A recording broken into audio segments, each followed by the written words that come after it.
So intellectually and morally, people from the cognitive sciences have turned everything we know about the Enlightenment, everything we know, even everything we know about medicine, upside down. First, do no harm. Now you get climate psychologists, clinical psychologists, and psychiatrists saying we must go and upset people.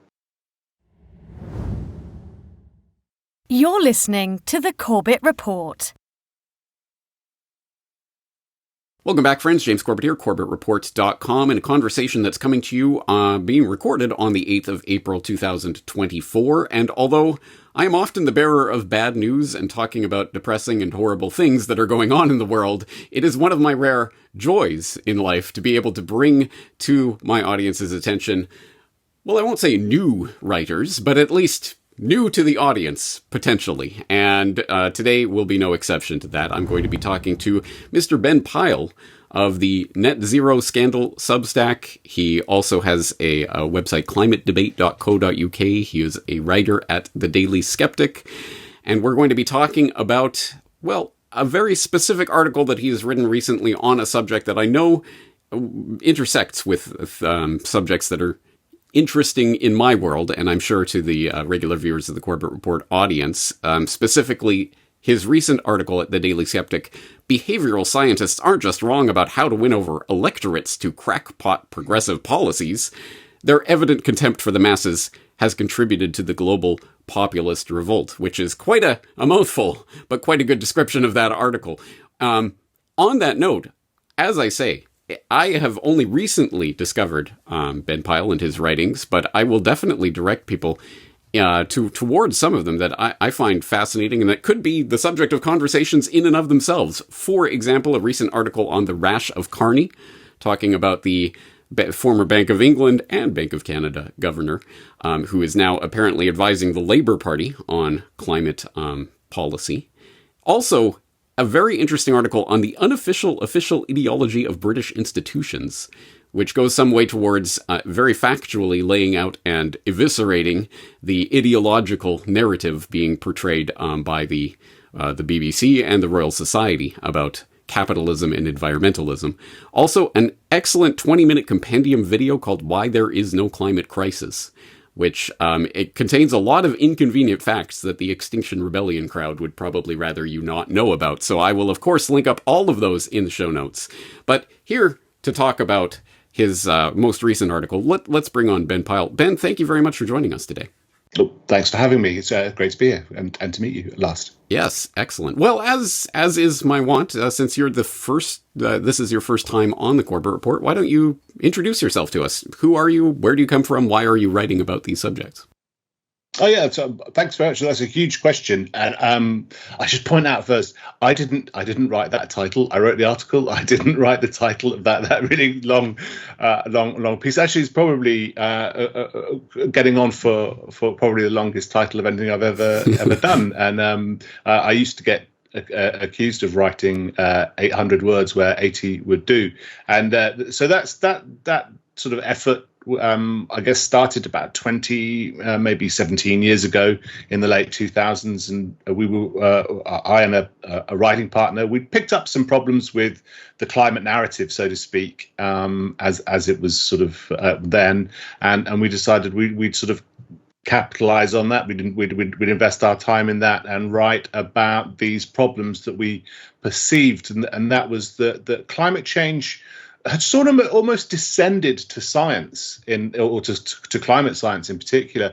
And we thought there was a lot more to be said about what the ideology of environmentalism was and the extent to which that had been established in the academy, I suppose, and politics, without this sort of attention that would have normally been drawn by ideological movements in their ascendancy to occupy as it is the case in Britain. The corridors of power. Britain's. I take the view that environmentalism is an ism like any other ism, the isms that characterize the early to mid 20th century, and that they're seeking a pretty radical, far-reaching transformation of society. So notwithstanding the science, we should take it on that basis. We should take it at face value. They're clear about it. They say it. They want to change society. And so we say, okay, well, what kind of world do you want? And how do you want to go about changing that world? And of course, part of that program, if you like, part of that agenda involves recruiting the likes of climate psychologists intervening in the climate debate in very much the way I would argue, or maybe it's ameliorated somewhat, that very much following the role that psychologists had in the Soviet Union, if I can put it that strongly, and perhaps other tyrannies. So you know, a lot of people were using science at the time, climate science, as a club to beat people around the head and sort of require their obedience and their submission. And to exclude them from debates, and that in itself, whether or not CO2 is a greenhouse gas, and whether greenhouse gases are causing global warming, and whether or not global warming is causing climate change, that needs to be interrogated. And a lot of people from within the academy and so-called civil society really are hostile to the principle that ordinary people, with or without expertise, people who are not part of, the ivory towers of the academy, they don't think that such people should be able to influence political decisions. So that's where we started from, and then that's rolled on over the last 20 years. Most people have, probably ignored my efforts. The net zero is in full swing here. I can't claim to have changed the debate yet, but that's because most people haven't yet had to experience what net zero really means for them. As I put it, no pain and no campaign.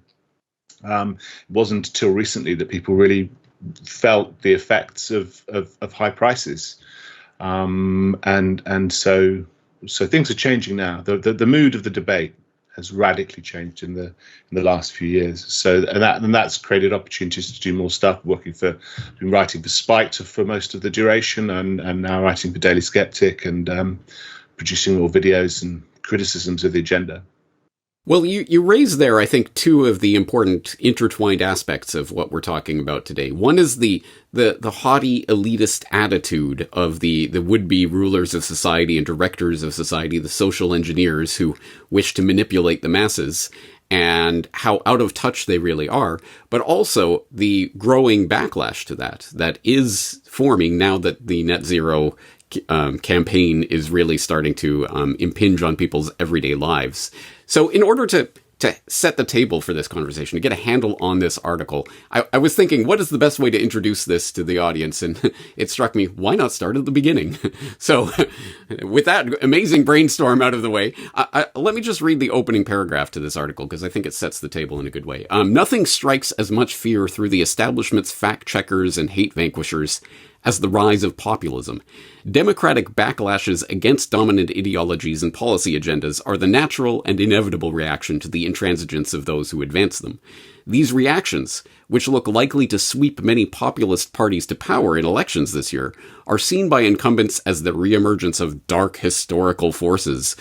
But our leaders have no other words for the challenges to their authority than far right. The reason they cannot grasp what's really going on, indeed one of the causes of their unpopularity, is that they've placed too much faith in what has turned out to be really bad science. And it strikes me that there are perhaps two candidates for that really bad science that they have misplaced their faith in. But why don't you lay it out for us? What bad science are you referring to there? Yeah, I'm talking about the cognitive and behavioural sciences, like this idea that you can understand people's psychology and then intervene to elicit their obedience, nudge, essentially. At its most basic level, nudge, right? And then nudge comes to shove. there's nothing as frustrated as someone who thought that they could convince you, and they march into a debate thinking that they're going to come out of the room having convinced you to surrender all your belongings and so on and so forth, and going away empty-handed. But this seems to be the pattern of psychology's relationship with the government in Britain. It's very successful, perhaps, at convincing politicians that they have this software or this technology that can change the mindsets of the masses, but it doesn't seem to capture many people's beliefs outside of that sphere. The classic example which I refer to in the article, the sort of go-to demonstration of the success of nudge is that if you paint a little fly in the corner of the urinal, or not necessarily not the corner, because you want people to be accurate, then they take more care not to spill anything on the floor, right? But it turns out, who knew, that policy making and politics, which involves the balancing of myriad different interests and constituencies, is a little bit more complicated than peeing. And so these insights which nudges offer may have some application in some extremely sort of prosaic, limited spheres of activity, but they've told government that they can transform the public's perception at large, right? Of these things in order for them to accept these radical anti-democratic policy interventions. So it looks like snake oil and it smells like snake oil, and all the people who peddle it smell like look like snake oil merchants. So I came with that kind of position of skepticism of this, because it's very tempting to believe that there are these sophisticated techniques for controlling people's minds and what have you, and that leads to, I think, there was sort of something of a fait accompli settling into the sort of skeptical, or what you might call the freedom movements that sort of emerged from COVID, and people really sort of thought, they've really sort of advanced this stuff. But it isn't. When nudge comes to shove, it's just fear mongering. And it's just panic mongering. This is Greta's line. I want you to panic, right? That's not a coincidence, incidentally. That she said that the I want you to panic line comes out of a clinical psychologist's attempts to mobilize the public. Margaret Klein Salomon is her name, and she's the person credited with actually giving birth to Greta Thunberg's school strike movement and the Extinction Rebellion. So as soon as the sort of the behavioral insights claims dissolve, because they're not equal to the task that they've assumed, it's just fear mongering, panic mongering, and terror. And that's just it's just bog standard. What do you call it? Tyranny? I don't know. I don't know what the words for it are. I think, and so like kind of the toolbox is empty very, very quickly into sort of the beginnings of their interventions, and they're left exhausted. And so then what happens is climate psychology just seems to turn into self-justification. It seems to like let's assume some experimental evidence finds that in certain laboratory conditions, I say laboratory, it's just a climate psychologist with a questionnaire and a respondent, or a series of respondents. They may say that there's sort of insight that discovers that people are 1% more likely to behave in a certain way if you present the consensus position to them, right? So and that is the degree of confidence that climate psychology kind of produces its claims. It's very small effects. And then this 1% sort of finding from climate psychology seems sufficient then to justify quite radical policy intervention, such as censorship, soft censorship, perhaps. The British government is very good, for example, at setting up these sort of quangos, they're called, quasi-autonomous non-governmental organisations that sort of serve as regulators of the public sphere with a sort of hands-off approach from government. But their censors all the same, and their government censors all the same. So on the basis of these this kind of experimental evidence, you get these sort of draconian interventions that sort of seek to that require broadcasters to undertake particular codes of conduct when they're kind of interviewing someone who comes from the other side of the wrong side of a climate debate. It doesn't matter whether they're saying there's no such thing as greenhouse gas or there's no such thing as climate change. They might just be saying wind turbines are a terrible idea. You get the same. You get the same treatment. And that's had a material effect on the public discussion about, or certainly the discussion in the media in the UK and probably across Europe about climate policy, but based on just wafer-thin pseudo-scientific insight. And I think that's producing, that's to institute a formal intransigence into the political sphere. So sort of like this justifies not listening to climate skeptics. No, everything you say is wrong. There's no place for you in the public debate. The debate is over. The science is settled. You go away. And that being the kind of ethic now in the British establishment and across the European Union as well. There's no dialogue between those competing interests. People who want to implement this radical environmentalist agenda, and people who are going to lose out from that, farmers, especially people who work in industries. The industries are going to be very sensitive to high energy prices. They're not allowed into the debate, and so naturally, now people are beginning to lose out. That intransigence has produced its own reaction.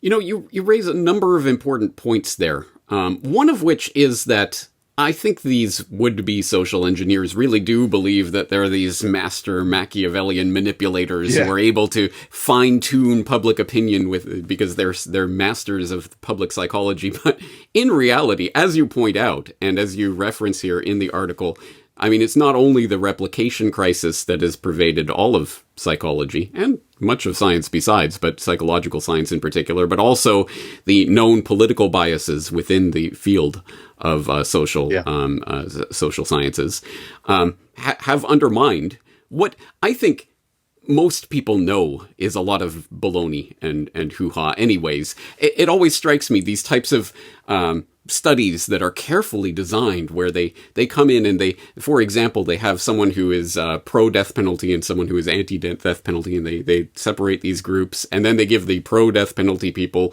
facts and statistics and scientific study that shows that, in fact, actually, it has no effect, the death penalty has no effect on crime rates and recidivism rates, and then they show the anti-death penalty people the exact opposite data and studies and whatever, and they're just making all of this up, and they're giving it to each group. And then, as it turns out, people don't just believe anything that a scientist, researcher in this laboratory setting tells them. That shows that these people have confirmation bias. Whereas, to my mind, no, it shows that people aren't gullible rubes who fell off a turnip truck yesterday and can actually identify when they are in a laboratory setting being tested on that maybe they're being lied to. Has that ever occurred to anyone who's set up one of these studies before?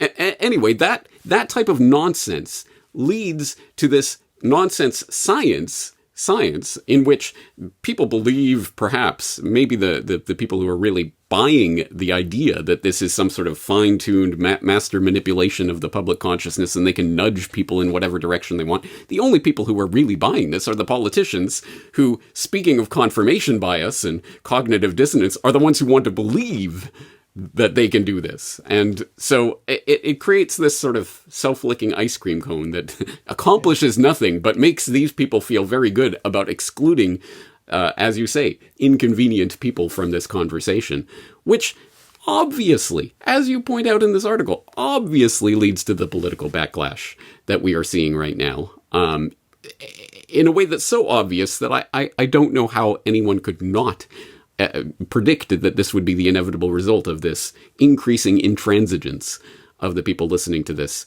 type of cognitive science. I have said a mouthful there. Is there anything there that you'd like to add to what my characterization there?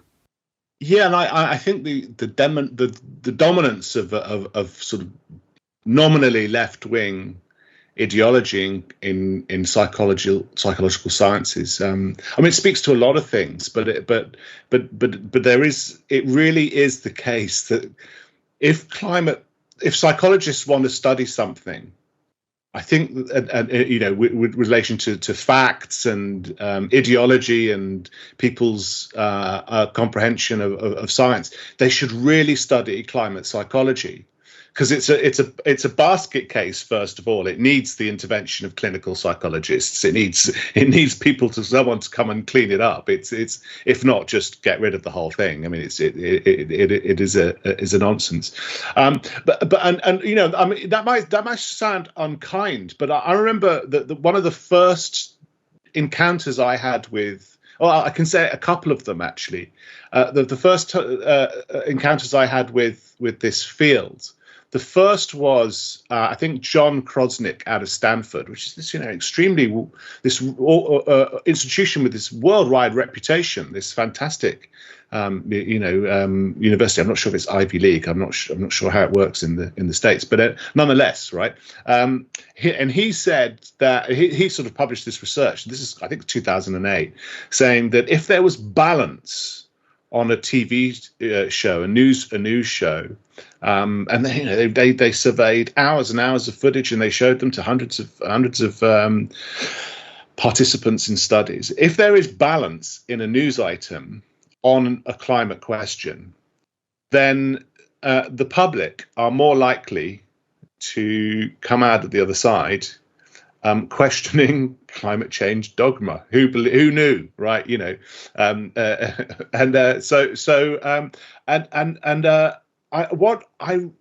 What his measure of whether someone gave their assent or dissent to the climate consensus was whether they believe climate change is happening. It's kind of extremely crude understanding of an extremely complicated scientific debate with many moving parts, with many different fields within it. Get from climate change, global warming science, through climate change science, through to how these effects play out in the natural world and what the consequences are in the human world, through to policy. Right, so it's an incredibly complex field.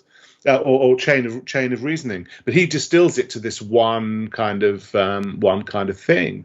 So, I mean, someone might see a debate between two experts and go, "Yeah, I think that climate change might not be happening." Is a rough approximation of my views on that question, right? So what I'm getting at is that what John Krosnick and what the field in general does not do is examine its own understanding of climate science or the climate debate through that whole chain, as I've explained, right? They don't say what's our understanding and what can we say about climate science, climate psychology's understanding that we can say the public have misunderstood climate science. It's very hand-wringing about what the public think, but it hasn't really examined how it is capable of speaking with authority, or applying that scientific authority to the climate debate. A second one was the case. I think his name's Professor Stephen Moffick. and around the same time, 2007 or 8. And he wasn't a climate psychologist. He was a psychiatrist, a clinical psychiatrist. And he wanted. There was this article, a little video of him basically explaining that whereas psychiatry has been founded on the idea of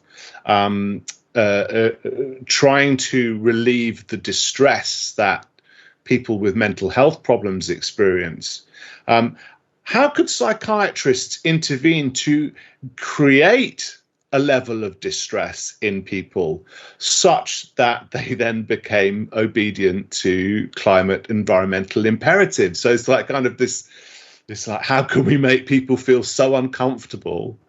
This is nudge coming to shove, quite frankly, that they go and do as they're told. And that's like kind of so intellectually and morally, people from the cognitive sciences have turned everything we know about the Enlightenment, everything we know, even everything we know about medicine, upside down. First, do no harm. Now you get climate psychologists, clinical psychologists, and psychiatrists saying we must go and upset people. Yeah. First, make people scared. Right. And as you point out, there is an actual scientific pedigree to this that people point to, as you've pointed out, the Margaret Klein Salomon paper from 2016 that was specifically latched onto by the Extinction Rebellion crowd in 2018, and which has been the formation of this rebranding of what used to be known once upon a time as global warming as the climate emergency, which is apparently the way they have tried to sell it to the public, but I don't think that really worked. Why? I remember the first Extinction Rebellion protests, and these people really believed, like the kind of Trotskyists of the 1970s, that they were going to rouse the masses from their slumber, and they were going to march through the streets to Parliament or wherever, and with millions of people behind them. They're candid about it. You can hear them. They talk about precisely this sort of idea that they were going to. One of the Extinction Rebellion co-founders, Gail Bradbrook, she talks about it openly with MPs. She says her plan was to create the understanding in the public that that climate change is the equivalent of 10 Hitlers. Right, not just one Hitler. And so this trades on this kind of this mythology of the Second World War, where British people come together and we defeat the enemy through our own sort of sheer brilliance. Never mind the complexities of the Second World War, requiring the intervention of the United States of America, Russia, and the rest of the Angles and the rest of Europe, and so on and so forth. This idea of social cohesion can be fabricated through creating this sense of terror. And it's just crap. Anyway, so the first protests that they thought were going to rouse people from the masses, they had grown men with full beards dressed up as do you have this? The Girl Guides, the sort of Girl Scouting movement, Girl Guides. They were dressed up as in a bunch of these sort of activists dressed up as little girls, and others dressed up, in fluorescent gear with the like kind of strange hair and none of the all that the masses saw when this protest happened was a bunch of hyper overindulged middle class people who don't have and can't have jobs, who can afford to spend weeks of their time occupying bridges in Westminster and blocking the roads to ambulances, to working people on their way to do their jobs, and so on and so forth. So it's the most alienating expression of their, like the kind of, you couldn't have engineered a better two fingers shown from that class, that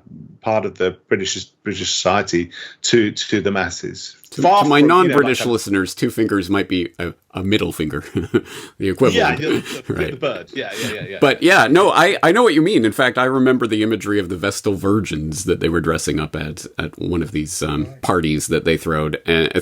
That was just, I mean, again, yes, this does not connect with the average person, but in a way, it's very appropriate because in the same way that the people who are most hurt by this agenda itself, the actual imposition of the net zero agenda, are the people on the bottom rung of the economic ladder, and the people who are most hurt by the Extinction Rebellion protests and getting people, stopping average working people from going to work and earning a living are, again, the people at the bottom level of the economic pyramid. So perhaps that's oddly appropriate. But yes. Let's examine that backlash, because as you have pointed out, and which I think is perhaps the positive take on this, is that in fact, this attempt at psychologically manipulating the masses is nothing new. It's something that I've pointed to many, many, many times before, so my regular audience will be sick of listening to it, but I'll point to it again. The opening paragraph of Edward Bernay's classic work on propaganda called Propaganda from 1928. The conscious and intelligent manipulation of the organized habits and opinions of the masses is an important element in democratic society. Those who manipulate this unseen mechanism of society constitute an invisible government, which is the true ruling power of our country. Well, the more things change, the more they stay the same. At any rate, that's the ambition of these people. But with all of the might, with all of the incredible resources and that have been thrown at this, and the who knows how many billions and billions of dollars in propagandizing the public that have been spent on not just the climate agenda, but various establishment agendas over the course of this century of manipulation of the masses, you still don't have the masses buying anything that's coming out of their mouths, and in fact, at an even greater rate than before. Let's talk about the populist uprising that is happening now against the establishment. Well, it's too soon to call, I would suggest, but the suggestions are. So I came across a poll yesterday that suggests that 50% of respondents in Germany, I think it's a fairly reliable institution, and and you'll forgive me if I've forgotten the name, but I can post it to you later. This survey of attitudes in Europe shows that 50% of people in Germany, for example, believe that the price of energy should be, lowering the price of energy should be a policy priority over meeting climate change emissions, which is a radical departure from the last 20 years of German energy policy. The Energiewende is this, it's this, I think it cost the best part of €1 trillion for the German economy, and of course now partly as a result of fallout from the war, and of course between Russia and Ukraine, and because of the lockdowns and the energy price crisis, a massive dose of energy realism has been injected into Germany, and this has led to the German government now consists, I think, from the last general election, consists of a large number of Greens. So I think Greens have formed part of the government, but that's been catastrophic. All of this stuff has been catastrophic for the Energiewende, for the climate agenda in Germany, and now it's created just this backlash that you can see in the polling. It's also sent the farmers from there's a sort of bit of a farmers movement started in the Netherlands, which shows actually similar hostility to the green agenda now. I think it's pretty close to Germany's level of, from that poll. I think it's about 48% of people now believe that the government's policy priority should be reducing costs, not reducing emissions. Throughout Europe, you're getting a lot of these people. We've had, and of course in France, we've had the yellow vests, the gilets jaunes, who were, and that was pre-COVID, and they were sparked by changes in increasing carbon emissions, putting the price of fuel up. So these are sort of like the early days. This is the sort of the beginnings of the blowback, the reaction to net zero, I think, and they're. I say it's early days, and these haven't really turned yet, or they are turning now, I believe, into organized political movements. So there's the BBB, the farmers' movement in the Netherlands, and in Germany, and the new Alternative for Deutschland, AfD, or AfD, I think as you say it in German.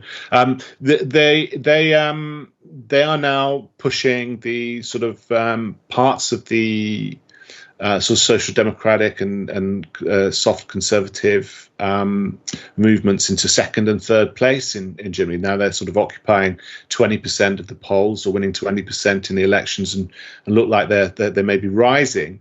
And so the German government is having to consider whether they're going to disenfranchise a whole fifth of the electorate and abolish this party, because it's obviously causing such a political earthquake. So of course 20% is not enough, especially in a country that has proportional representation rather than first past the post. That's never going to be enough to sort of change the policy agenda radically in short order, but it can take the momentum out of the mainstream. What does remain as the sort of consensus between the partners of coalitions and so on. And in France, that's much more decisive, because the organized sort of radical right, I suppose you could say, the sort of Marine Le Pen, she's been sort of biting on the heels of Macron and the other sort of mainstream politicians for quite a lot longer.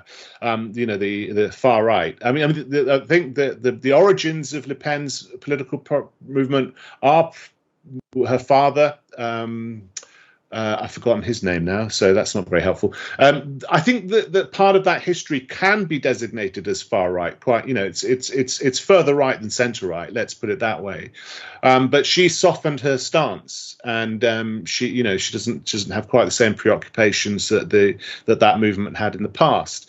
But now it looks like, certainly according to polls, that they would be able to form a government if the elections were held today, because people are just fed up with the establishment options that have been given to them in the form of Macron and so on and so forth. And of course, there's in Italy, we've Meloni has recently. Some people believe Meloni, or even across the Atlantic, in the form of in the new Argentinian president.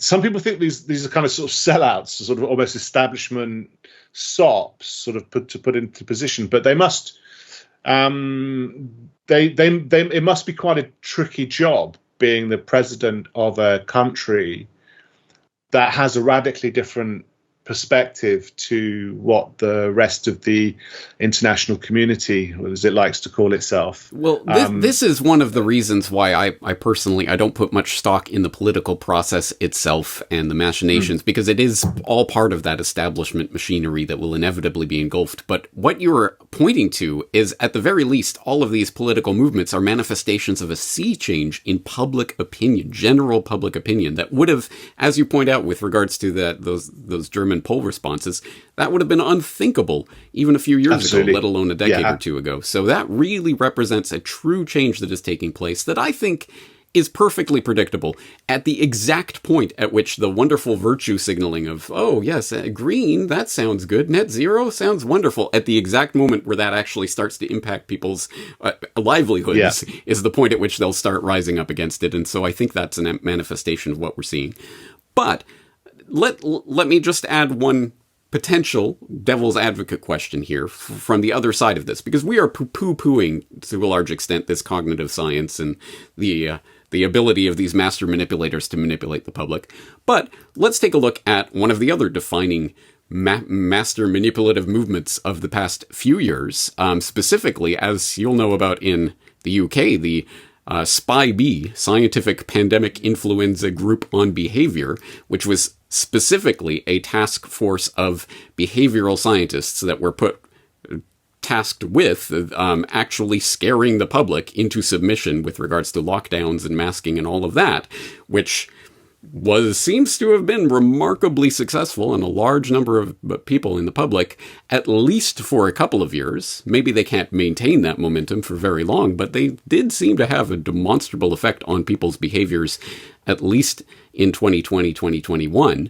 So does that speak to the other side of this, that there are cognitive behavioral scientists that can actually move the needle when it comes to public behavior and perception? There are hypotheses, although there are an analysis that sort of claim that some of the shocking images and some of the shocking stories yielded a little bit more public obedience than. But you don't. But the point is, you don't need a psychology degree to understand why. If you close off all debate about what kind of problem the pandemic is, and if you only allow in the media stories about exponential curves of depicting deaths, then people believe that. People want to take institutional science at face value in good faith, and people want to believe that the scientists, so the politicians, the government is acting in good faith, and also that the opposition is acting in good faith. So, I mean, it doesn't. It's not psychological insight to say fear mongering works, right?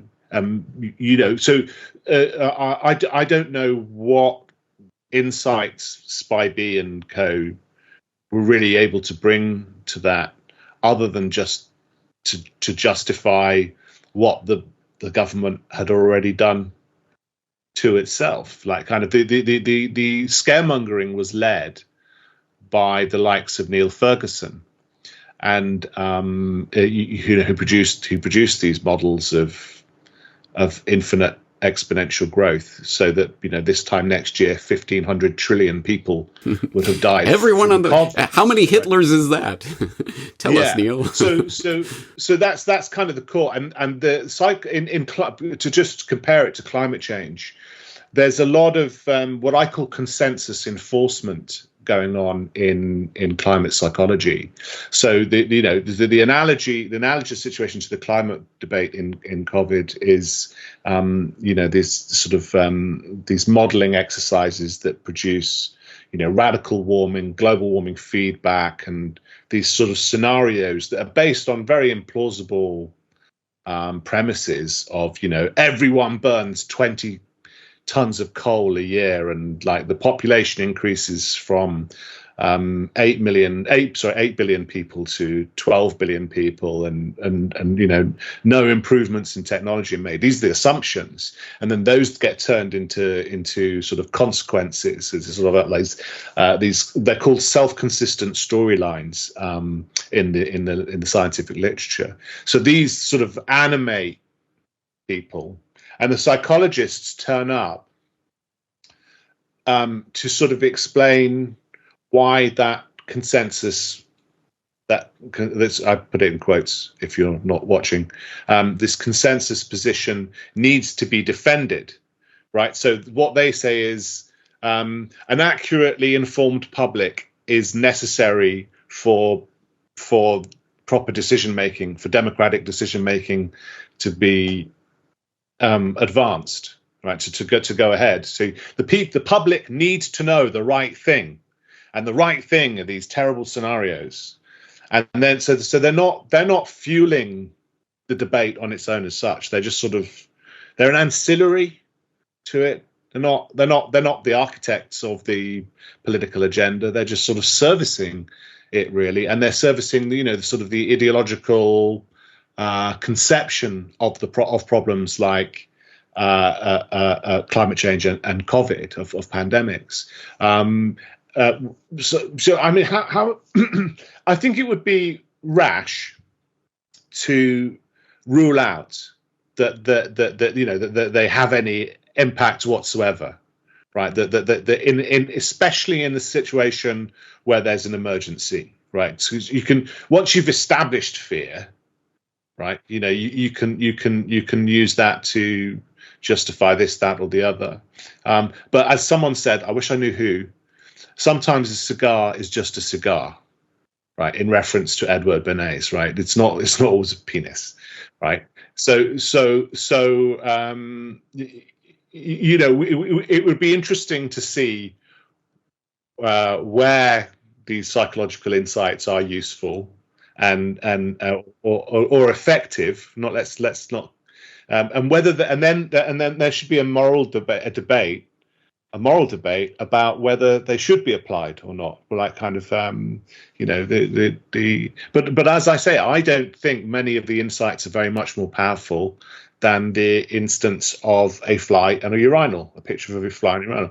Like kind of, I mean, the pandemic is a frightening enough prospect until you take it to pieces and you examine what the claims are. Right. So, I mean, a perception of a real and present emergency is necessary for this type of manipulation to have an effect. So if people do not believe in the emergency in the first place, then it is difficult to get them convinced of that. So I think one of the corollaries of what you are saying here is that when they shut down debate and they exclude people from speaking even against this agenda, then obviously they are able to have more effect in shaping the public discourse around it and getting people to comply with the various diktats.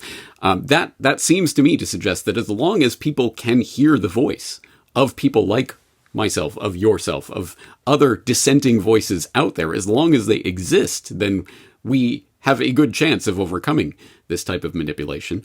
That would also speak to the fact that, of course, as my audience will know, I had my YouTube channel scrubbed during the dark days of the pandemic because, well, I dared to speak out against it and to talk about the lockdowns and masking and all of the other insanity that was going on. So that would explain this headlong rush towards censoring and shutting down of information under the guise of disinformation, misinformation, malinformation, all of the new words that they're inventing to try to shut down the public discourse. So us speaking is part of the solution to this problem. Is that right? Absolutely. And I mean, and that's what just seems to wind these psychologists up more than anything else, is that we're, what are they trying to defend? And it turns out it's just the political authority of the academy, of the campus, of the university, right? And they, it's telling that the only way this sort of this scientific movement has sort of conjured up to defend itself is by reference to these emergencies, like the climate change. There's our former Prime Minister, Tony Blair, even has sort of built his sort of legacy institution. It's called the Tony Blair Institute for Global Challenges, and it's very much part of this kind of WEF outlook. This I don't go on about the WEF very much. I think they're mostly irrelevant, but Tony Blair's certainly not irrelevant. But he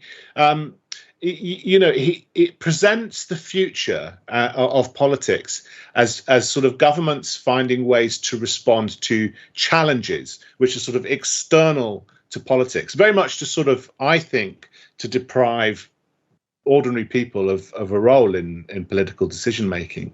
So once you have kind of established the basis of politics as kind of risk aversion of these external, about these external challenges, then you don't really, the public doesn't really need to be involved. So it's okay, we're taking care, we're mitigating the risks, we're going to save you from pollution, we're going to save you from climate change, we're going to save you from viruses and germs, and we're going to save you from Russians, and we're going to save you from yourself, because you don't even know how to eat properly. Look at you, you're fat, you're unhealthy, you're incapable of managing your own life without being nudged through taxation, through behavioural interventions, through this, that, and the other mechanism. So it's very much this. There's the elite, the underexplored aspect of elite politics, if you like. I think is how it's reimagined, how it reconceived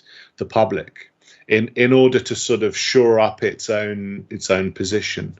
I may be straying too far from the point or the question, but this requires institutional science to service this view of people's competences not being equal to the demands of these global challenges. The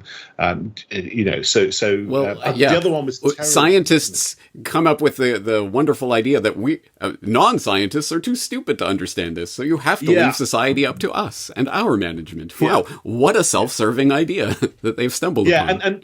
And then climate psychologists the whole bloody enterprise, in fact, is there to go and say, yes, we've done a survey of the competences of ordinary people, and we found them lacking, and then anyone who dares to speak out has to fit into a sort of taxonomy of like deniers, motivated reasoners, just bad actors. So there's much of this stuff has this sort of disinformation, this preoccupation with disinformation emerges out of psychologists trying to build a taxonomy of the arguments that people use against this form of politics, and the sort of the implication seems to be that once you've created a taxonomy of your enemies or your critics' arguments, you don't have to deal with those arguments. You say, "Oh yes, your I don't know if you ever come across these blowhards on the internet who will involve themselves in discussion only to the extent that they'll say, here's your argument, and this is logical fallacy, and they'll give the Latin name of the logical fallacy, and then you'll go, well, actually, I don't see the resemblance of the argument with the logical fallacy, and they're just sort of making stuff up. It's the same principle. You create a taxonomy, and then you go and give all your little minions the taxonomy, and you say, yes, this argument is a conspiracy theory. And what turns out, like a lot of these psychologists I've sort of vaguely engaged with, they read any challenge to authority as a conspiracy theory. If you say that your study is motivated by bad faith, that's a conspiracy theory. If you say that the scientists involved aren't competent, that's a conspiracy theory. If you say that their methodology is inappropriate, that's a conspiracy theory, because everything appears to them as a conspiracy theory because it's a challenge to the authority of the ivory towers. You don't get very far in these debates with these people because they've got you're a specimen to them, not a peer.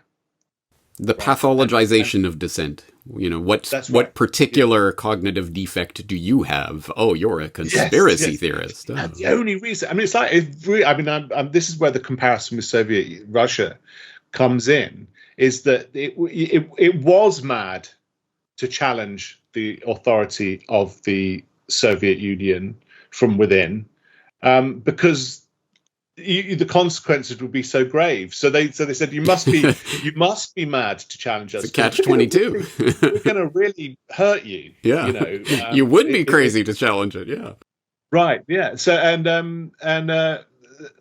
don't. Obviously they're not rounding people up. They're not shooting people in the back of the head down a dark alleyway, and so on and so forth. Well, not yet. Anyway, God knows where it's going to go. Well, character assassination seems to do the trick up to this point, doesn't it? And when we bring this subject up, I will just direct people once again to this article itself. Please do read it. It has a lot of very interesting information, including a fact that I probably did know at some point, but which I had forgotten, was, as you pointed out, who wrote the book on nudge back in 2008?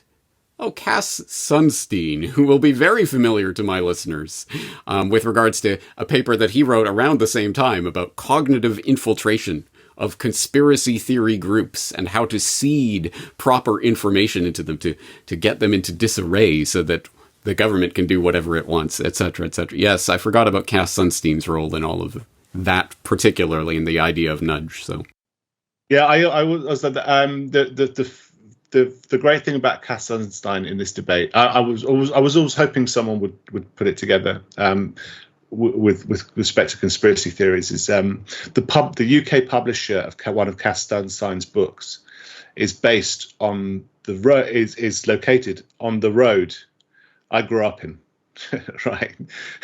Coincidences happen, guys. And I always wondered whether someone would say, Ben Parr, he was born in a house which is on a road where Cass Sunstein's books are published. And I was just about to reveal that. Oh, yeah. He's caused a lot of trouble, hasn't he? But it's crap. It became I say in the article, it became the operating manual of the British establishment, right? And it became the orthodox. And it was like that. He wrote it, and then it looks like the whole of the civil service went, wow, we can. And I came at this pretty the climate debate quite green, as it were.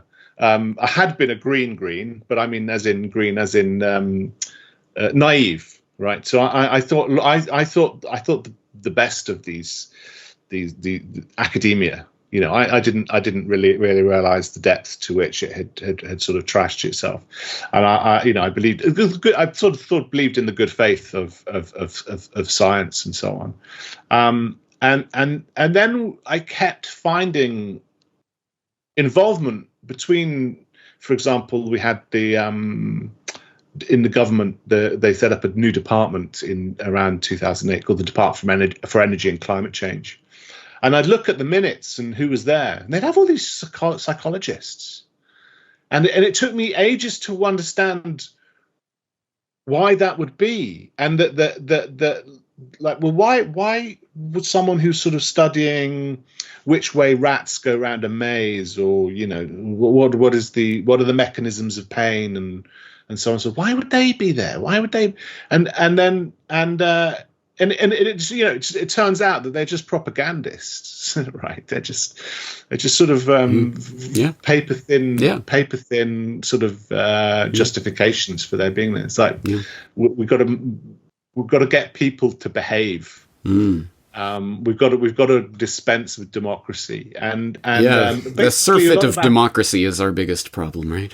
Yeah, and a lot of academia had just over the era, or before for a long time perhaps, large parts of academia had developed, adapted itself merely to service government's agendas. So they're no longer speaking truth to power. They're speaking truth, official truth, for official power. So, and these are people, psychologists should be attacking governments from academia. They're saying this is wrong. You shouldn't be doing this. But actually, seems to be no place. There seems to be no skeptical climate psychologists, other than Jordan Peterson. There's a great video of him saying the problem is all of the right-wing psychologists are in this room, sitting in this chair, right? There's no diversity of opinion, and that very fact alone doesn't trouble climate psychology, and it's quite happy to be the service. The Spy Bee you mentioned earlier, I think that was headed by psychologist Susan Michie, who just happens to be like a Maoist or a Stalinist. She's a member of the British Communist Party. I don't know which sect, but nonetheless, that says something. I think it's not a coincidence that psychologists are quite happy with the idea of governments hiring shrinks to manipulate the masses, as though they were some kind of tabula rasa who could be just sort of molded into whatever shape the government needs, and then for that to not raise huge questions in academia. Why aren't academics challenging?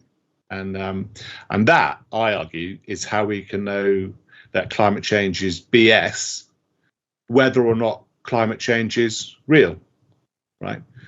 This climate change has created, is evacuated all of these sort of principles and ethics and establishment ideas that gave us respect for those institutions, that wanted those institutions to be part of society, to make decisions. So that's the tragedy. It really is. I will never forget interviewing the late, great Dr. Tim Ball at his home in Victoria back in 2009. And after a lengthy, hours-long conversation that we had on the history of science and the philosophy of science, and in which he demonstrated his love of science and his familiarity with the subject of science, and then him lamenting that one of the worst parts, the facets of this perversion of science in the name of this global warming net zero agenda, is that it is tarnishing science itself. And here we are 15 years later, and yes, unfortunately, that's never been more true than it is right now. Ben, we could talk about this for hours, but I think we'll have to draw this conversation to a conclusion at some point. So why not now? But before we go, how can people access your work? What's the best place for them to go find more about these subjects? I'm on Twitter if you like that stuff. It gets a bit rough and ready, doesn't it? It's like kind of digital street fighting these days. And Climate Resistance, CLIM number 8 resistance. I'm at climatedebate.co.uk, and that's our sort of attempt to form a response to all of this stuff, and to put debate back at it's a bit of a campaign, an attempt to sort of put debate back at the centre of the policy agenda, the climate discussion. And as you say, I'm at the net zero scandal.substack.com. And yeah, that's going to be, we've got YouTube videos at various places across those sites. And I think that's kind of, also at the Daily Skeptic, of course. You'll see a couple of articles from me there every week, hopefully for the foreseeable future. Excellent. Well, as I say, I'll be linking all of that, including, of course, the article that we were focusing on today in the show notes for people who need those links. And I hope this will not be our last conversation. Ben Pyle, thank you very much for joining us today. Thanks for having me. Bye-bye.